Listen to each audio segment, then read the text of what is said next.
This story is breaking. A Fox News alert. We are getting some brand new details on that visit to the White House Nunes made, where he saw that information from a source on the surveillance that caught members of the Trump administration, as well as how the names were unmasked.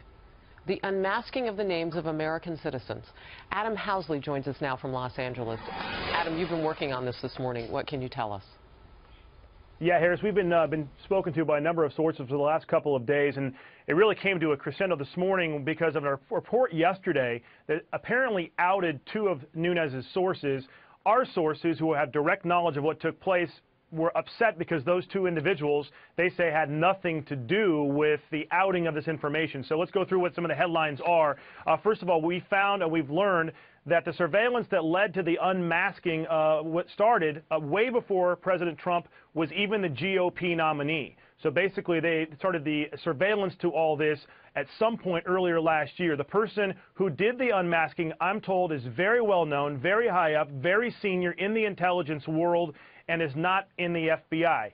This led to other surveillance, which led to multiple names being unmasked. Again, these are people who are private citizens in the United States. This had nothing to do with Russia, I'm told, or foreign intelligence of any kind. We're also told the people who helped Nunes navigate were the two individuals that the story was reported yesterday about, but they were not his sources. It was a navigation situation. And the reason why they had to navigate, I'm told, is that Nunes learned about this unmasking and who this was taking place back in January.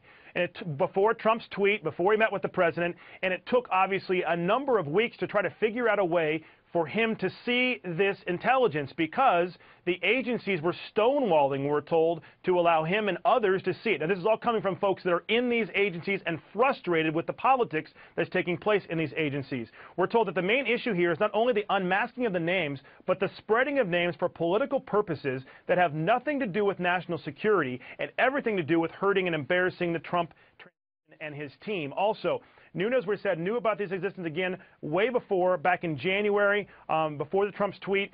Fox also learned that an individual with direct knowledge that after Nunes had been approached by his source, the agencies basically would not allow him in at all. Now, remind you, we're told only two places he could have seen this information.